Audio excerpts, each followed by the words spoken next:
Welcome to தமிழில் உயிரியல் 10ஆம் வகுப்பு அலகு 12 தாவர உள் அமைப்பியல் மற்றும் தாவர செயலியல். தாவர உள் அமைப்பியல் அப்படின்னா என்ன அர்த்தம்னா தாவரங்களோட உள் அமைப்பை பத்தி பாக்குறதுதான். உள் அமைப்புனா என்ன? இப்ப வெளிப்பக்கம் பார்க்கும்போது மரப்பட்டை, தண்டு, கிளைகள், இலைகள், பூக்கள், கனிகள்லாம் தெரியுது.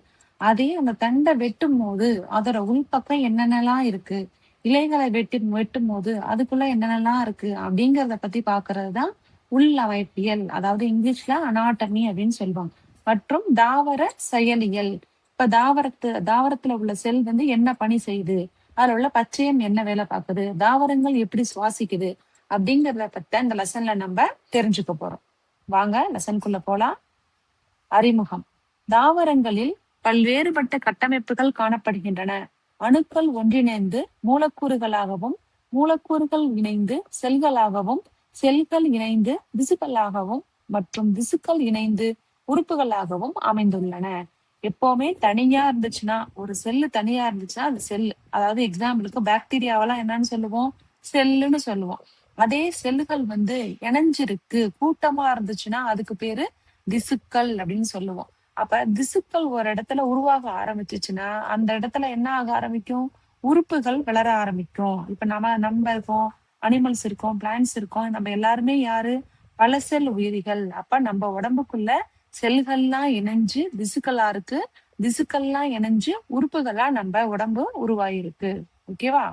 தாவர உள் அமைப்பியல் பற்றிய தொகுப்பை முதலில் வெளியிட்டவர் பேர் என்ன? நெகமையா க்ரூ அப்படிங்கிற சயின்டிஸ்ட் தான் முத என்ன பண்ணிருக்காங்கன்னா தாவரத்தோட உள் அமைப்பை பத்தி வெளியிட்டிருக்காரு. சோ முதல் அவரை சொன்னதுனால அவர் நம்ம என்ன சொல்றோம், உள் அமைப்பியலின் தந்தை என அழைக்கப்படுகிறார். புரியுதுங்களா? அடுத்து வாங்க. 12.1 திசுக்கள். அமைப்பு மற்றும் தோற்றத்தில் ஒன்றுபட்ட அல்லது வேறுபட்ட ஒரு குறிப்பிட்ட பணியை செய்யும் செல்களின் தொகுப்பே திசுக்கள் எனப்படும். திசுக்கள் வந்து தோற்றத்துல ஒரே மாதிரி இருக்கலாம், வேற மாதிரி இருக்கலாம். ஓகேவா? அதுக்குன்னு ஒரு குறிப்பிட்ட பணியை அந்த செல்கள் வந்து திசுக்கள் வந்து செய்ய ஆரம்பிக்கும். பகுப்படையும் திறனில். பகுப்படையும்னா என்ன அர்த்தம்? எண்ணிக்கையில அதிகமாகிறது. அந்த திறன் அடிப்படையில் திசுக்களை எத்தனையா பிரிச்சிருக்காங்க? 2 பிரிவுகளா வகைப்படுத்திருக்காங்க. நம்பர் 1 வந்து ஆக்கு திசுக்கள், நம்பர் 2 நிலைத்த திசுக்கள். ஆக்கு திசுக்கள் அப்படின்னா என்ன அர்த்தம்? ஆக்கு அங்கே வந்துருச்சு, அப்ப உருவாக்குது. எதை உருவாக்குது? இப்ப நம்ம பாக்குறது தாவரத்தை பத்தி. அப்ப தாவரத்துல ஆக்கு திசுக்கள் எங்க இருக்கும்னா வேரோட நுனியிலையும், தண்டோட நுனியில, கிளைகளோட நுனியில, அந்த மாதிரி நுனி பகுதியில தான் இருக்கும். ஏன் அங்க இருக்கு? விதையிலிருந்து செடி முளைக்கும் போது, தாவரம் முளைக்கும் போது வேர்பகுதி என்ன பண்ணிட்டே இருக்கணும், நீண்டி கீழ் நோக்கி வளர்ந்து போயிட்டே இருக்கணும், அளவுல பெருசாயிட்டே போகணும். அப்ப அதோட நுனியில இருக்குது, அத ஆக்குது, உருவாக்குது.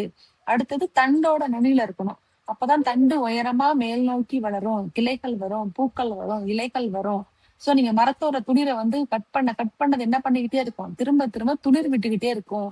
எப்படி துளிர் விடுதுன்னா அந்த இடத்துல யார் இருக்கா, ஆக்கு திசுக்கள் இருக்கு. இப்ப தண்டு வந்து ஸ்டார்டிங் ஸ்டேஜ்ல விதையில இருந்து முளைக்கும் போது கிரீன் கலரா, பச்சை கலரா இருக்கு. போக போக போக அதோட நிறங்கள் என்ன பண்ணுது, ஒரு மாதிரி நமக்கு பிரவுன் கலரா மாறுது. பெரிய பெரிய ஆலமரம், வேப்ப மரத்தெல்லாம் பட்டைகள் பாருங்க நல்ல ஸ்ட்ராங்கா இருக்கும், ஒரு மாதிரி செதில்கள் மாதிரி கீழே உதிர்ந்து கொட்டும். பார்த்திருக்கீங்களா? அதுதான் ஆக்கு திசுக்கள். ஆக்கு திசுக்கள் வந்து தாவரத்தோட வளர்ச்சிக்கு, புரியுதா, வேரோட நுனியில, தண்டோட நுனியில எல்லாம் இருக்கும். அடுத்தது நிலைத்த திசுக்கள். நிலைத்த திசுக்கள்னா என்னது? பர்மனண்டா எப்போதுமே இருக்கும். யாரு? அது செல்லுக்கு உள்ள இருக்கு, அந்த தாவரத்துக்கு உள்ள இருக்கக்கூடிய ஜைலமா இருக்கலாம், புளோயமா இருக்கலாம். இதுங்களெல்லாம் நம்ம என்ன சொல்றோம்? நிலைத்த திசுக்கள் அப்படின்னு சொல்றோம். இன்னும் சிம்பிளா நான் உங்களுக்கு சொல்றேன். இப்ப நம்மளுடைய முடி இருக்கு, நகம் இருக்கு. நம்ம சாகுற வரைக்கும் அதை வெட்ட வெட்ட என்ன பண்ணிக்கிட்டே இருக்கும், அது வளர்ந்துகிட்டே இருக்கும். சோ அப்பனா அங்க என்ன திசுக்கள் இருக்குன்னு நீங்க ஞாபகம் வச்சுக்கலாம், ஆக்க திசுக்கள். திரும்ப திரும்ப அந்த உறுப்பு என்ன பண்ணிக்கிட்டே இருக்கு, வளர்ந்துகிட்டே இருக்கு. அதே மாதிரிதான் தாவரத்துல நிலைத்த திசுக்கள் அப்படின்னா சும்மா எக்ஸாம்பிளுக்காக உங்களுக்கு நான் சொல்றேன். இப்ப நம்ம இதயத்தை எடுத்துக்கோங்க. இதயம் வந்து துடிச்சுக்கிட்டே இருக்கு, ஒரு தடவை நின்னு போச்சுன்னா என்ன பண்ணிடும், மறுபடியும் அது செயல்படாது.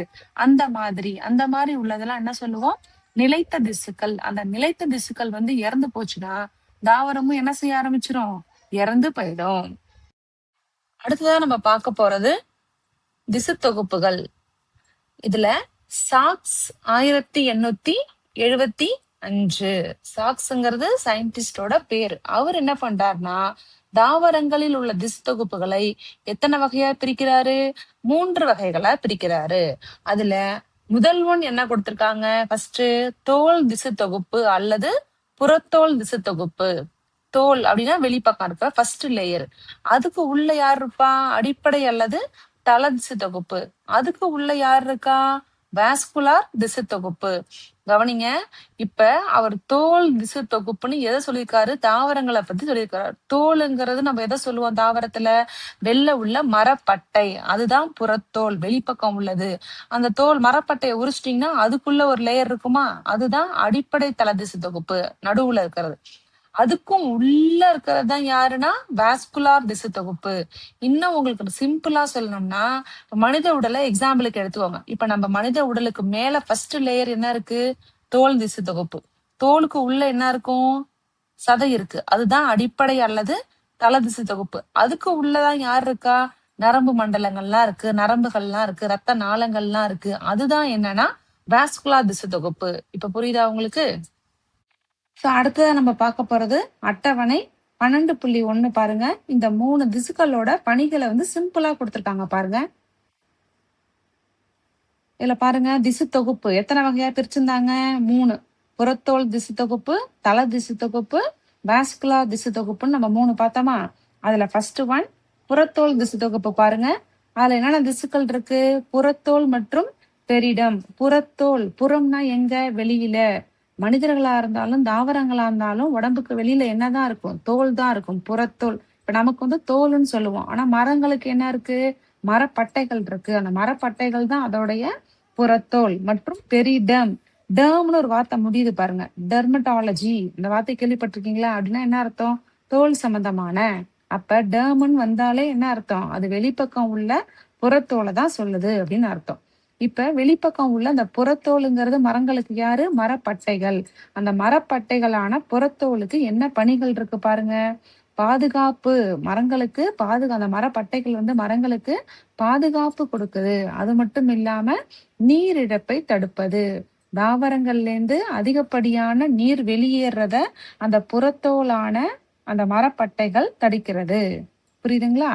2வது பாருங்க, தள திசு தொகுப்பு. மரப்பட்டைகளுக்கு அடுத்து மரப்பட்டைகள்லாம் உரிச்சு எடுத்துட்டோம்னா அடுத்து ஒரு லேயர் இருக்கும்ல மரத்துல, அதுதான் தள திசு தொகுப்பு. அதுல யாரெல்லாம் இருக்கா? பாரன் கைமா, குளோரன் கைமா, கோலன் கைமா மற்றும் ஸ்க்ளீரன் கைமான்னு 4 வகையான திசுக்கள் அங்க இருக்கு. ஓகேவா? 4 வகையான திசுக்கள் இருக்கு. அதோட வேலைகள் என்ன பாருங்க? உணவு சேமித்தல், ஒளிச்சேர்க்கை, பாதுகாப்பு, உறுதித்தன்மை, பாதுகாப்பு மற்றும் கடினத்தன்மை. ஓகேவா? இதை பத்தி உங்களுக்கு என்ன டீட்டெயிலா உள்ள கொடுத்திருப்பாங்க.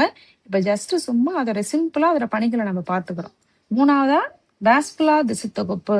வாஸ்குலார்ங்கிற வார்த்தை வந்தாலே உங்களுக்கு என்ன ஞாபகத்துக்கு வரணும்னா சைலம் மற்றும் ஃப்ளோயம். ஓகேவா? சைலம் ஃப்ளோயம்னு சொன்னாலே ஞாபகத்துக்கு வர வேண்டிய வார்த்தை வாஸ்குலார். வாஸ்குலாருங்கிற வார்த்தை வந்தாலே உங்களுக்கு ஞாபகத்துக்கு வர வேண்டிய வார்த்தை சைலம் ஃப்ளோயம். ஓகேவா? சைலத்தோட பணிகள் என்ன? நீர் மற்றும் கனிமங்களை கடத்துதல். நீர் மற்றும் கனிமங்களை யார் கடத்துவா தாவரத்துல? அது யாரோட வேலை? வேர்களோட வேலை. வேர்கள் தான் மண்ணுக்கு கீழே உள்ள நீரையும் கனிம சத்துக்களையும் உறிஞ்சும். அப்பனா வேர்ல தான் யார் இருப்பா? சைலம் இருக்கும். அப்ப சைலத்தோட பணிகள் என்ன? நீர் மற்றும் கனிமங்களை கடத்துதல். அடுத்தது ஃப்ளோயம். ஃப்ளோயத்தோட பணிகள் என்ன கொடுத்திருக்காங்க? உணவுப் பொருட்களை கடத்துதல்.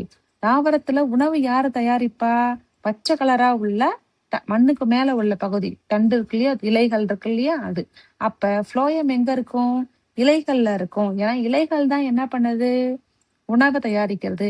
இலைகள்ல தான் இருக்கணும் அவசியம் இல்லை. தண்டு பச்சை கலரா இருந்தா அங்கேயும் யார் இருப்பா? ஃப்ளோயம் இருக்கும். பூவோட மொட்டுக்கள் வந்து ஸ்டார்டிங்ல எப்படி இருக்கும்? பச்சை கலரா இருக்கும். அங்கேயும் ஃப்ளோயம் இருக்கும். புரியுதுங்களா? பச்சை கலரா உள்ள எல்லா இடத்துலயுமே யார் இருப்பானா? ஃப்ளோயம் இருக்கும். அப்ப சைலம் எங்க இருக்கும்னா வேர்ல இருக்கும். ஃப்ளோயம் எங்க இருக்கும்னா தாவரத்தோட பசுமையான பகுதிகள்ல இருக்கும்.